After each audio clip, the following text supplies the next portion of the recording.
Om Shanti. VCD 3357 प्रातः class 14 अप्रैल 1968। बाबा ने व्याख्या की थी 3 सितंबर 2020। बाबा गुप्त होने के बाद वाणी चली थी। रविवार को पहले पेज के मध्यांत में बात चल रही थी। वैज्ञानिकों ने जानना चाहा कि आत्मा कैसे निकलती है, तो शीशे के एयरटाइट कमरे में डाल दिया मरते हुए आदमी को। वहां भी उसने खल छोड़ दी, शरीर त्याग दिया और आत्मा निकल गई। स्वर्ग में भी ऐसे ही होता है। उसको ही कहा जाता है अमर लोक। वहां काल नहीं खाता है। आपे ही खल छोड़कर दूसरी खल ले लेते हैं। आपे ही माना स्वेच्छा मृत्यु। वहां दूसरे जन्म में चला जाता है। यह एक दफे की बात है जो बाप बैठ समझाते। क्या बोला? यह एक दफे की बात है। एक दफे की मतलब एक बार की। कौन से दफे की बात? माना विष्णु लोक से जब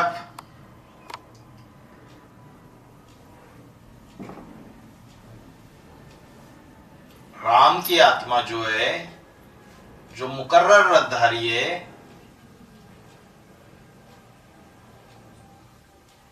जो संपन्न बनी हुई आत्मा है,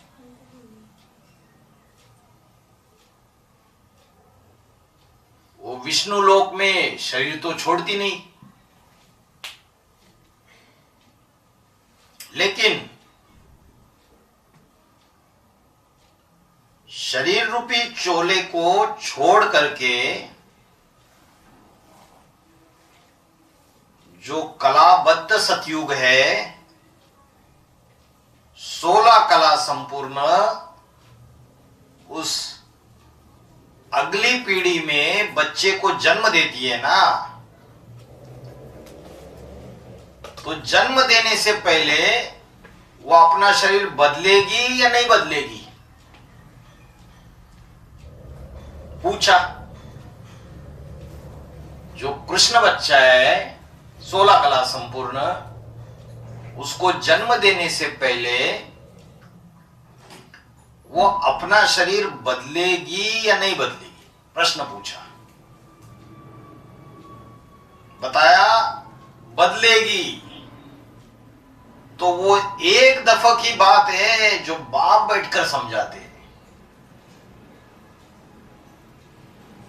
मतलब संगम युग में एक बार ऐसे होता है कि आत्मा संपन्न बन जाती है और स्वेच्छा से देह को त्याग देती है।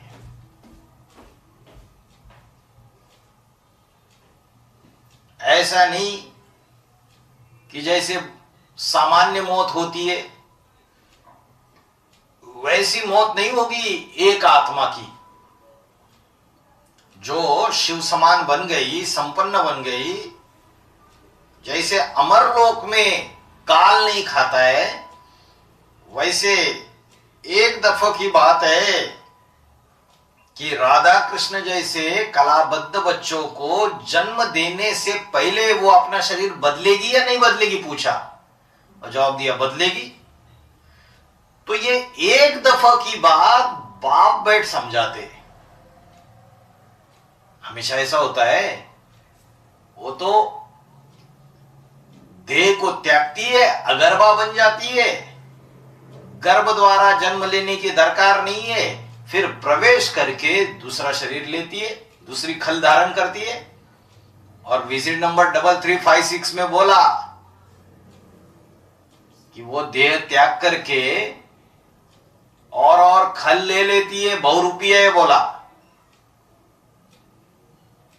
तो बोला एक दफे की बात है, जो बाप बैठ समझाते ये पुरानी खल है, वहां नई दुनिया जन्म जन्मांतर की जो है उसमें ये पुरानी खल नहीं होती है। वहां इसमें ये रस्म चलती रहती है, जैसे सर्प का मिसाल देते हैं, फिर कछुए का भी मिसाल देंगे। कछुआ क्या करता है? अपनी इंद्रियों को समेट करके रखता है। फिर उन्होंने नाम दिया कश्यप। कश्यप माना कछुआ। तो कछुए की जो मिसाल देते हैं, कर्मेंद्रियों से कर्म करना, और कर्म किया फिर अंतर्मुखी हो गए।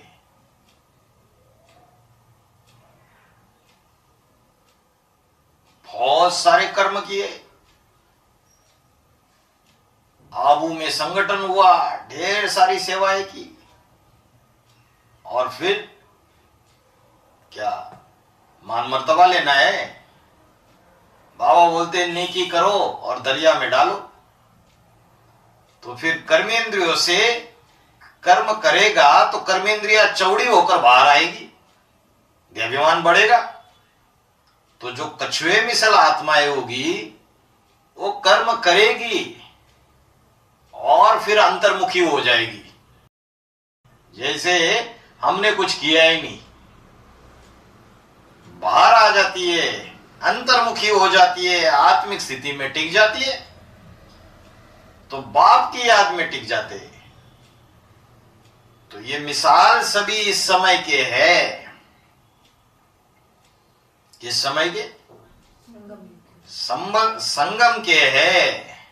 ये पुरुषोत्तम संगम युग का मिसाल है। जैसे राम की आत्मा 1976 से लेके 2018 तक एक एक को ज्ञान सुना के ये इतना बड़ा यज्ञ तैयार किया। एडवांस पार्टी के ढेर सारे सेंटर्स भारत भर खुल गए, विदेशों में ज्ञान फैल गया, और बाद में कर्म किए और फिर अंतर्मुखी हो गया। 2018 में आत्मिक स्थिति में चला गया, बाप की याद में टिक गया, शिव समान ही बन गया। तो ये कछुए की मिसाल इस पुरुषोत्तम संगम युग की बात है। ये पुरानी खल छोड़ना, नई खल धारण करना, ये सेकंड का काम है। जो बाप बैठ करके ये बातें समझाते तो गोया जैसे भक्ति मार्ग में कॉपी करते, परंतु वो तो कहने मात्र करते, होता तो कुछ भी नहीं है। सिर्फ कहने मात्र।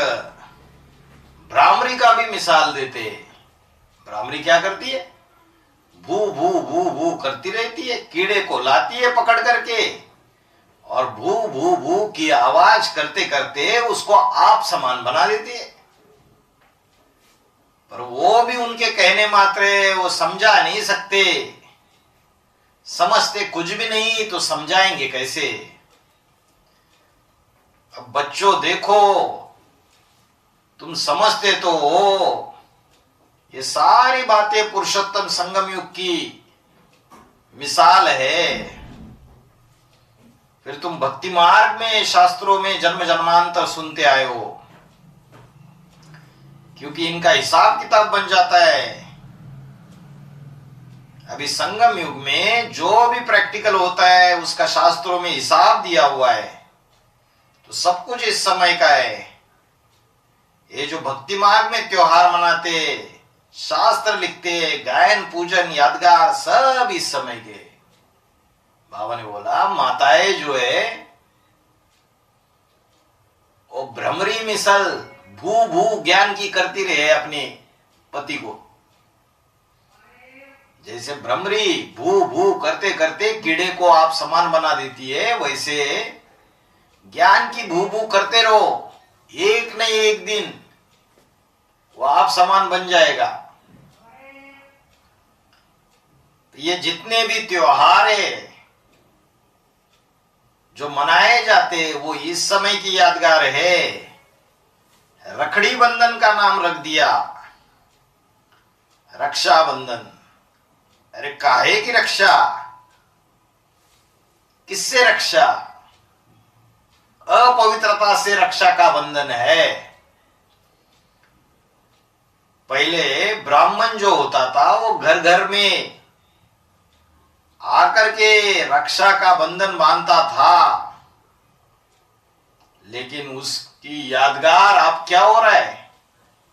छोकरियां जो है, कन्या है, वो राखी बांधने लग पड़ी है। तो तमोप्रधान दुनिया में ये परंपराएं डाल दी। राखी क्यों बांधती है? पैसे के लिए। तो पहले ब्राह्मण राखी बांधता था। समाज की रक्षा का, पवित्रता की रक्षा का दायित्व उसके ऊपर था। कौन सा ब्राह्मण? ब्राह्मण चोटी। ब्राह्मण चोटी कौन है?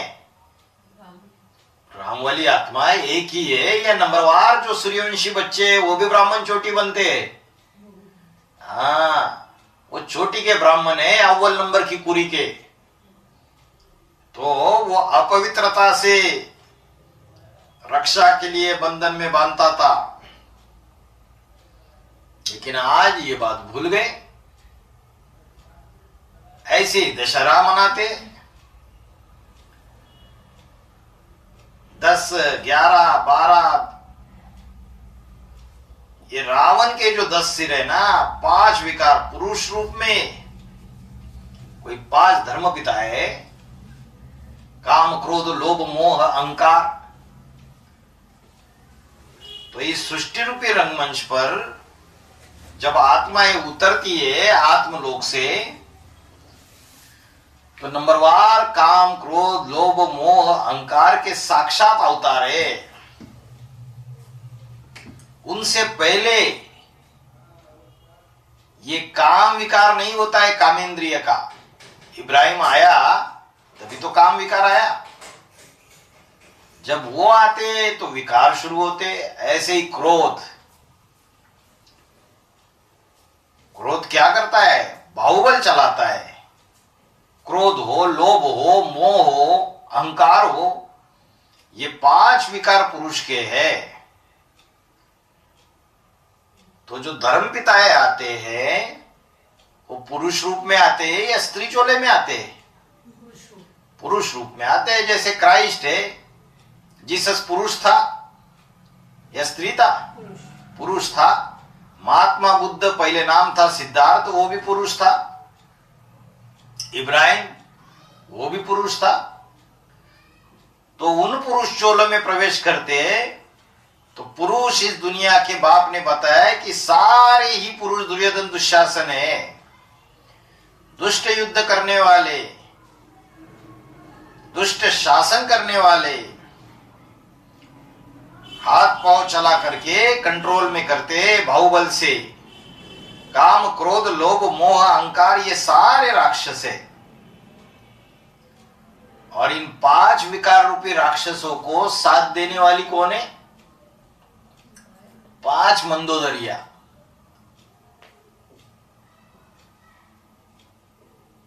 मंद बुद्धि जो बाप को पूरी पहचान नहीं पाती है तो भाग खड़ी होती है, धोखा दे देती है।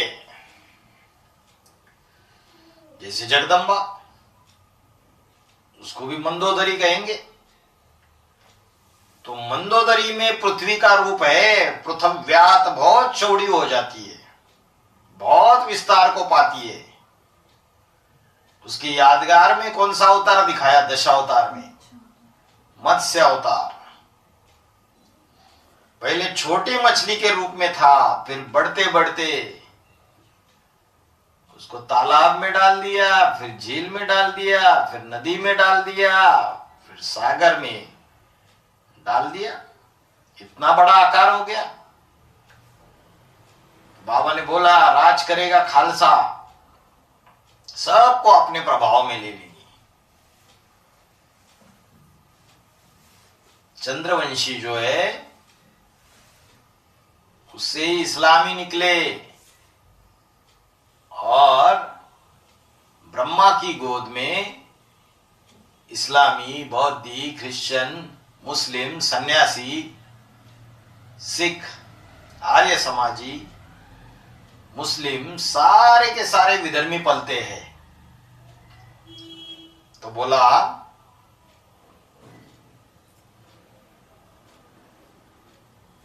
इतना उसका प्रभाव निकलता है, इसलिए बोला मत्स्य अवतार। तो जानते हैं कि ज्ञान सागर तो एक ही बात है, तो यहां की बात है, सागर में समा गई, फिर इतनी बड़ी हो गई। तो परमात्मा जो ज्ञान सागर है उसमें समाने की बात है। पुरुषोत्तम संगम युग में जो दुर्गा सात्विक पाठ बजाने वाली थी वो फिर तमो प्रधान बनती है, तो महाकाली का पाठ बजाती है। ऐसी काली बनती है, ऐसे काले कर्म करती है। काले कर्म माना व्यभिचारिणी। तो व्यभिचार जो काम विकार से होता है उसका रिजल्ट क्या होता है दुनिया में? स्थापना होती है कि विनाश होता है? विनाश होता है। तो देखो, जो वो पृथ्वी रूपिणी कहो, धरनी रूपिणी कहो, माता जगदम्बा कहो, सारे जगत की अंबा, तो सारा जगत धरनी से पैदा होता है ना। तो उसमें 5 तत्व समाये हुए, पृथ्वी, जल, वायु, अग्नि, आकाश। तो ये जड़ तत्व माना जड़त्वमयी बुद्धि की बात है, वो पत्थर बुद्धि बन जाती है। अब ये 5 स्त्री चोले के मुख और 5 पुरुष चोले के मुख, काम, क्रोध, लोभ, मोह, अहंकार, ऐसे टोटल 10 रावण के सिर हो जाते। दशहरा जब मनाते तो रावण को जलाते। तो ये 10 जो विषय विकारों के सिर है, इनको खत्म करने की बात है, इनको भस्म करने की बात है। लेकिन मनुष्य समझते कुछ भी नहीं है, त्योहार मनाते रहते। ऐसे ही होलिका में क्या करते? लकड़ियां इकट्ठी करते। ये लकड़ियां माना लकड़ बुद्धि, कामी, क्रोधी, लोभी, मोही लक्कड़ है ना। भगवान को पहचानते ही नहीं। जो इब्राहिम, बुद्ध, क्राइस्ट ऊपर से आते, सारे के सारे 2500 साल के अंदर आ गए। तो देखो, ये लकड़ बुद्धि, इनको जलाया जाता है जैसे रावण को जलाया जाता है। इनके शरीर को जलाया जाता है या इनकी मन बुद्धि रूपी आत्मा को जलाया जाता है? अरे शरीर को नहीं जलाया जाता है, मन बुद्धि जो आत्मा है वो तड़पती है। राम ने रावण को जो बाण मारे, कोई लोहे के बाण नहीं मारे, ज्ञान के बाण है, जिससे रावण का जी जलता है। तो ये होली का जो त्योहार मनाते, उसमें लकड़ियां इकट्ठा करते, उनमें आग लगाते, और जो आत्मा रूपी प्रहलाद है वो बच जाता है, होलिका जल जाती है। होली जो बीत गई सो बीत गई, उसको फुल स्टॉप लगाना चाहिए। जो पावरफुल आत्मा रहेगी वो बीती बातों को कम समय में बिंदी लगा देगी, ज्यादा समय नहीं लगेगा। 1 मिनट, 5 मिनट, 10 मिनट में बिंदी लगा देगी। और जो कमजोर आत्मा है, जो बीती बातें उसका चिंतन करती रहेगी, लंबे समय चिंतन करती रहेगी, तो उससे अवस्था नीचे गिरेगी या ऊपर उठेगी? नीचे गिरेगी। तो होली, बाबा बोलते हैं होली माना पवित्र, अनहोली माना अपवित्र। तो ये पवित्रता की होली है, पवित्रता धारण करने की बात है, विषय विकारों की लकड़ियां जलाने की बात है, पुराने संस्कारों को भस्म करने की बात है। ऐसे दीपावली, अवली माना कतार, काहे की कतार? दीपों की कतार। कौन से दीपकों की? जड़ दीपकों की या चैतन्य दीपकों की? तो चैतन्य आत्मा रूपी जो दीपक है, जिनकी माला बनाई जाती है, फर्स्ट क्लास माला, सेकंड क्लास माला, थर्ड क्लास माला, पास विद ऑनर की माला, 8 की माला, 108 की माला, ये मालाएं है ना। तो ये अवली हो गई। अवली माना कतार। तो कतार होती है ना, तो श्रेष्ठ आत्माओं की ये जो कतार तैयार हुई, उनकी यादगार है दीपावली। तो दीपावली में पहले पहले धर्मराज का दीपक जलाते। धर्म का राजा, कौन है धर्म का राजा? वही ब्रह्मा।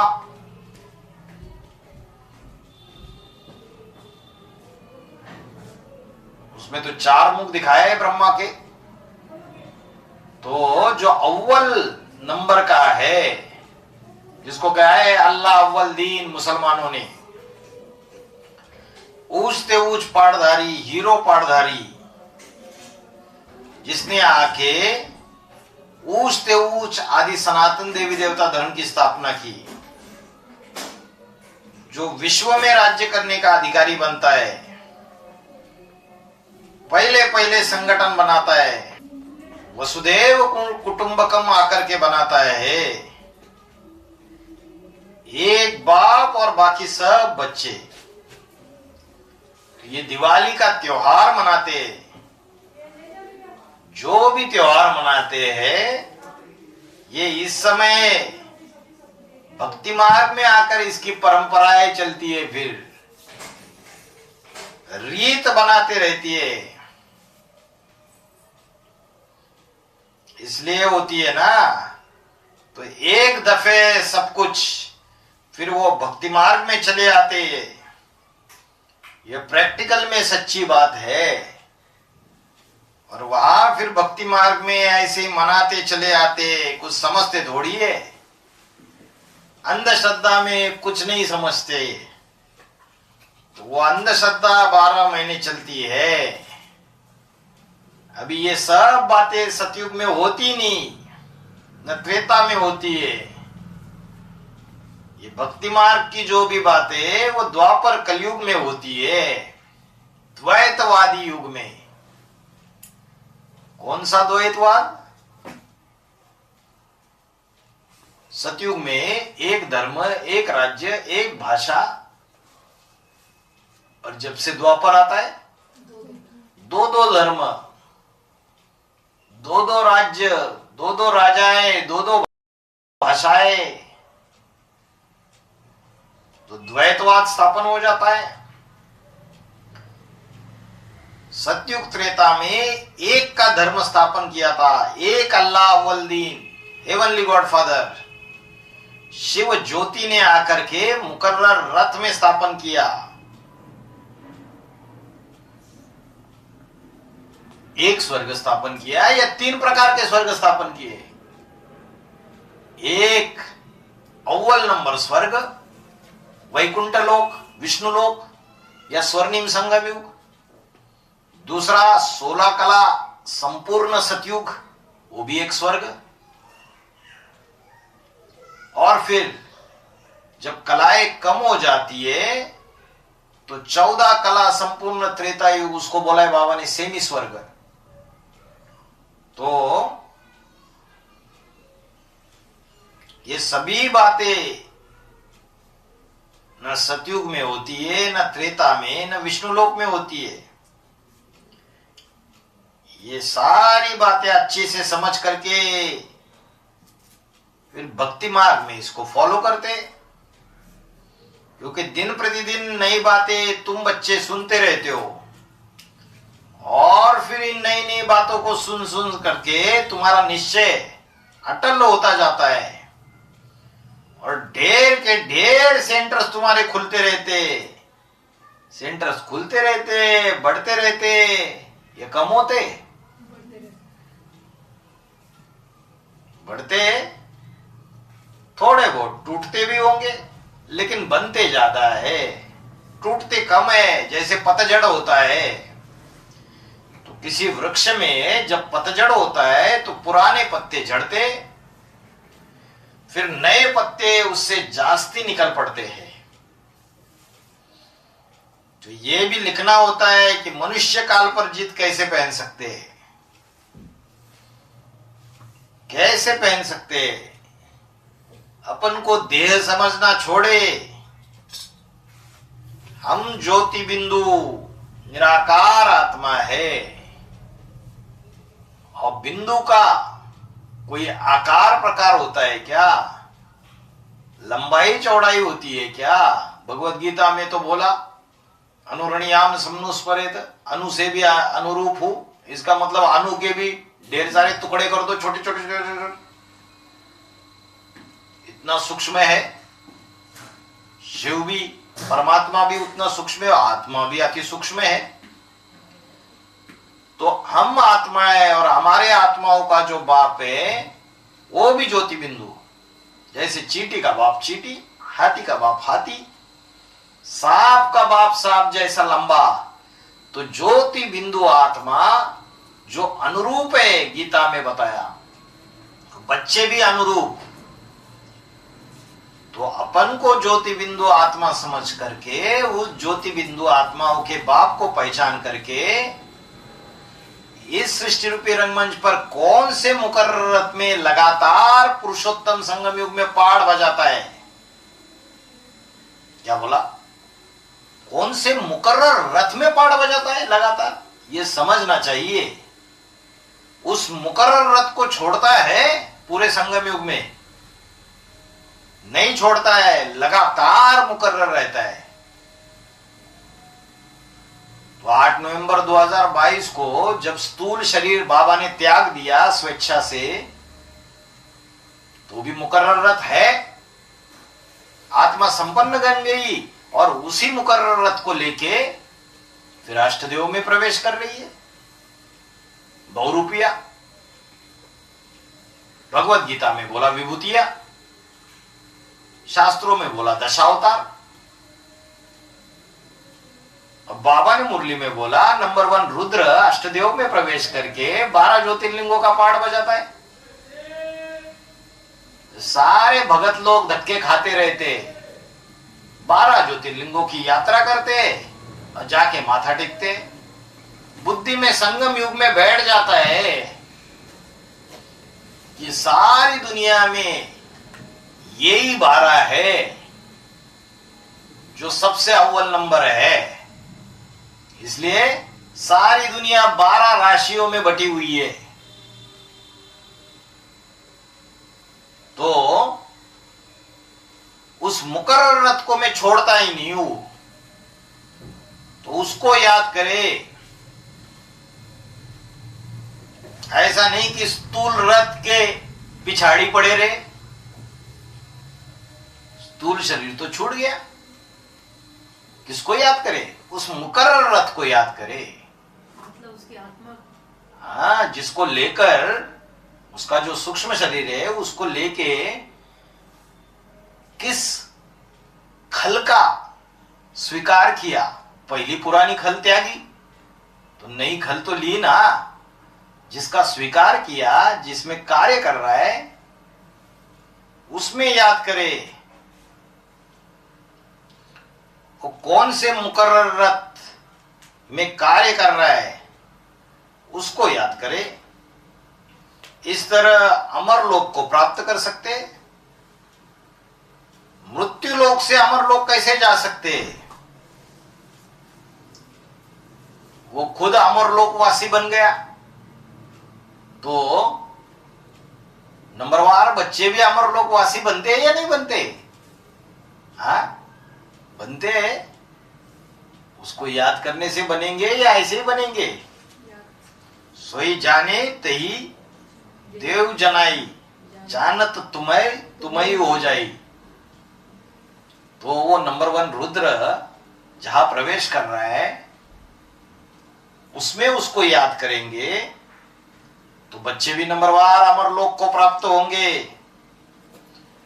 तुम मुसाफिरी तो कोई करते नहीं है, भक्ति मार्ग में मुसाफिरी करते हैं। तीर्थ यात्राएं, स्थूल मंदिरों, मस्जिदों, मुसलमान काबा की यात्रा करते हैं, मक्का मदीना। तो ये स्थूल यात्राओं की बात नहीं है।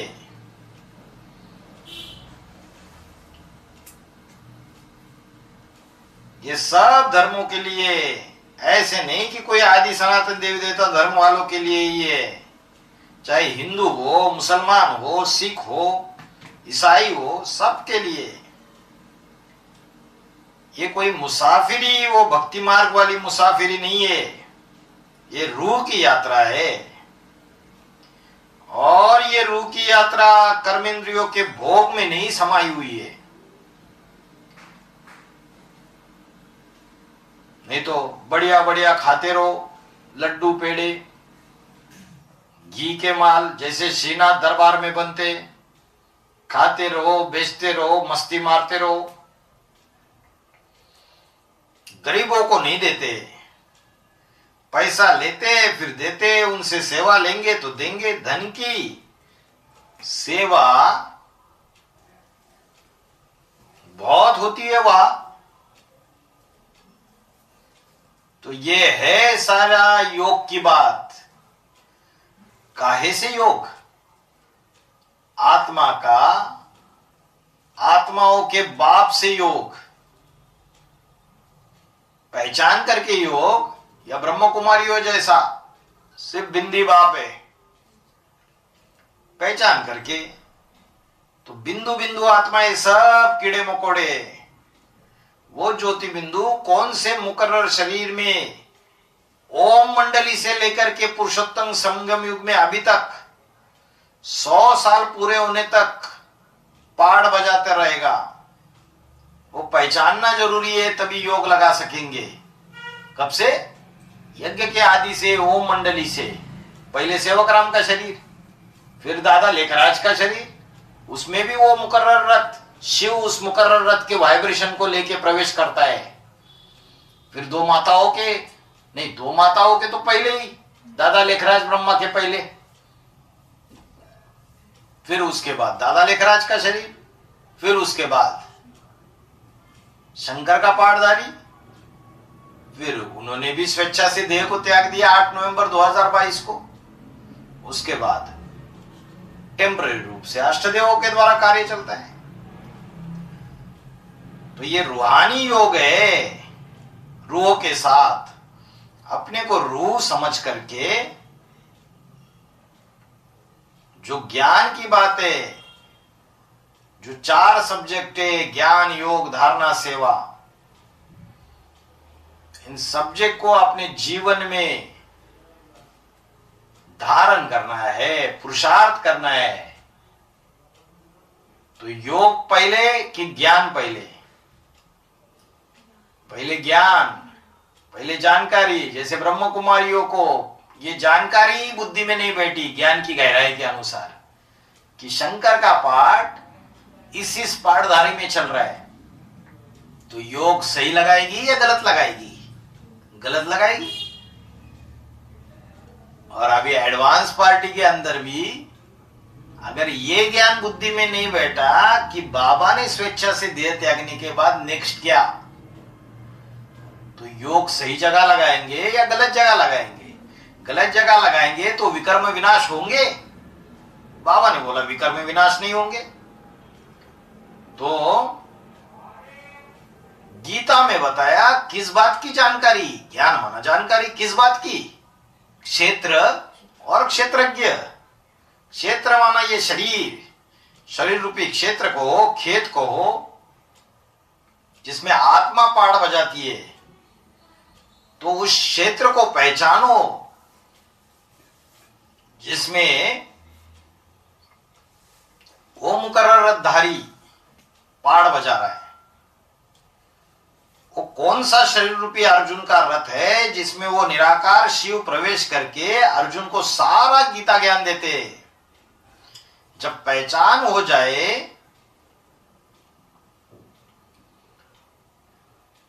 अर्जुन की आत्मा को पता लग जाए कि वो सुप्रीम सोल गॉड फादर किसमें प्रवेश करके पाड़ बजा रहा है, जब वो पहचानेगा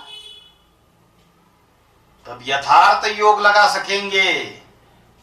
तो क्षेत्र और क्षेत्रज्ञ का ज्ञान जब तक बुद्धि में नहीं बैठा तब तक योग भी नहीं लग सकता।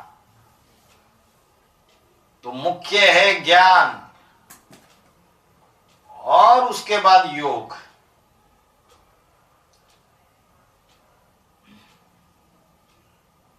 तो वो पहचान ही नहीं सकते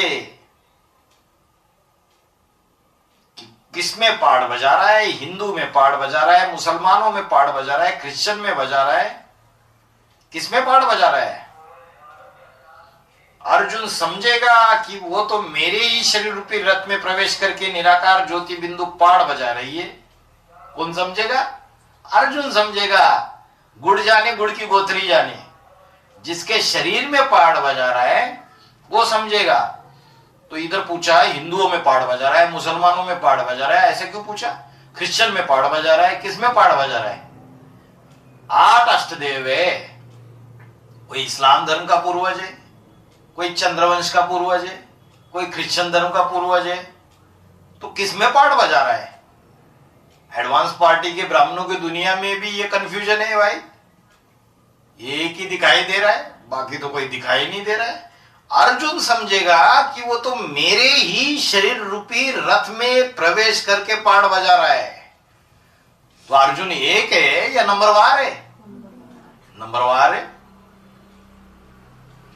तो जब राम की आत्मा का जो मुकर्रर शरीर था, शंकर का पाड़दारी, कंपिल वाले बाबा, उनमें शिव प्रवेश करके पाड़ बजा रहा था।